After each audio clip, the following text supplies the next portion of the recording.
Thing হচ্ছে এখানকার connectivity. এটা জাস্ট অ্যারাউন্ড আমি সেকেন্ডারি ব্রিজ ক্রস করলেই আমি প্রপার্টিটা পেয়ে যাচ্ছি। Each and every place is inside of the city, একদম হাতের মুঠোয়।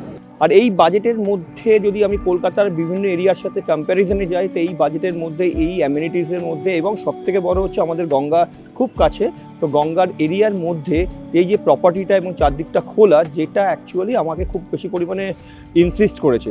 আমার স্বপ্ন ছিল যে নদীর ধারে ঘর, তো এই নদীর ধারে ঘর এই ইডেন রিয়েলিটি গ্রুপের কাছে আমি উপহারটা পেলাম এই প্রথম। ছেলে মেয়েদের যদি একটু বেটার এডুকেশন দিতে হয় তো ভালো স্কুলের অপশনটা আমি এখানে পেয়ে যাব। এখান থেকে একদম সামনে 2-3 মিনিটে অ্যাকচুয়ালি বাই কার আর বাই বাইক 2-3 মিনিটে নারায়ণা সুপার স্পেশালিটি হসপিটাল। তো কোনো রকম কোনো দরকারে এটা একটা ইমার্জেন্সি, মানে খুব ভালো কানেক্টিভিটি আমি এখানে পাচ্ছি, যেটা 2-3 মিনিটে নারায়ণা আছে আর 3-4 মিনিটে আপনি পেয়ে যাব, বিকজ সেকেন্ড ব্রিজের কানেকশনটা এখান থেকে খুব কাছে। Most perfectly, I like the layout, this project layout.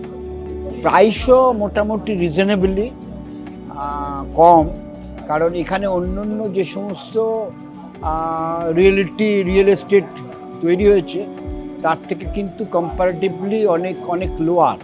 আমার এখানে এসে খুব ভাল লাগলো সোলারিস প্রজেক্টটা দেখে, যে হাওড়ার এত কাছাকাছি কলকাতার এত সুন্দর কানেক্টিভিটিতে এত সুন্দর একটা সিটি তৈরি হচ্ছে, যেটা হয়তো নেক্সট 10 বছরে কোনো মানে এত কাছাকাছি জায়গায় কোনো অপরচুনিটি থাকবে না। Amenities basically সবার জন্যই আছে, starting from kids to senior citizens, so that is one of the best things. Also play area আছে, যেটা এখন তো আমরা generally kidsদের জন্য পাওয়া যায় না, so that is also a very good thing. And যেটা আমরা বুক করেছি সেখানে একটা স্কাই ওয়াকও আছে, so really looking forward to that. কলকাতার মধ্যেই থাকার মতো হচ্ছে, যেখানে আমার কলকাতার মতো ঘিঞ্জি এই ব্যাপারটা থাকছে না। আমার এখানে একটা বেশ খোলামেলা একটা এনভায়রনমেন্ট পাচ্ছি, যার জন্য আমার এখানটা একটু বেশি পছন্দ হয়েছে। এই প্রজেক্ট সিলেক্ট করার মেন উদ্দেশ্য ছিল মানে কানেক্টিভিটি, যেটা ভীষণ ইম্পর্টেন্ট, যে শালিমার স্টেশন জাস্ট মানে ওয়াকিং ডিস্টেন্স, আর খুব নিয়ারেস্ট লোকেশনে, এবং মানে কলকাতা থেকে খুব নিয়ারেস্ট লোকেশনে, এবং আমাদের ট্রান্সপোর্টের অ্যাবিলিটি প্রচণ্ড ইজি, যেটা একটা সাধারণ মানুষের প্রত্যেক দিনের জন্য দরকার। এই ট্রাফিকের মানে যা ট্রাফিক থাকে তাতে দরকার। এখানে ফ্ল্যাটটা বাজেটের মধ্যে, মানে আমাদের মতো মধ্যবিত্ত মানুষ যারা সামান্য সরকারি চাকরি করে তাদের ক্ষেত্রে এটা অ্যাফোর্ড করা খুব সহজ। তো আমরা শুনেছি যে রিভার সাইডে অনেক জায়গাতেই এরকম হচ্ছে, কিন্তু প্রাইম কলকাতা থেকে অনেকটা দূরে আমাদের অসুবিধা হয়ে যাচ্ছিল।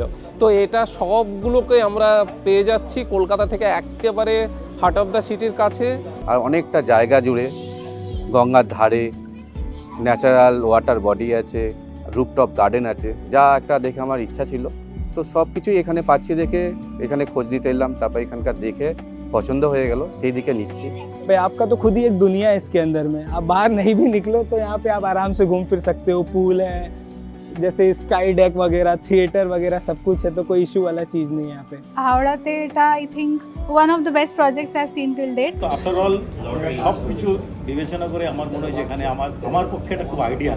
আপনারাও আসুন, ভালো লাগবে, দেখুন, পছন্দ করুন। সোলারিস শালিমারকে অসংখ্য ধন্যবাদ। এরকম একটা বড় প্রজেক্ট আমাদের মধ্যবিত্ত পরিবারে স্বপ্নকে বাস্তবায়িত করার একটা সুযোগ এনে দিয়েছে। ধন্যবাদ।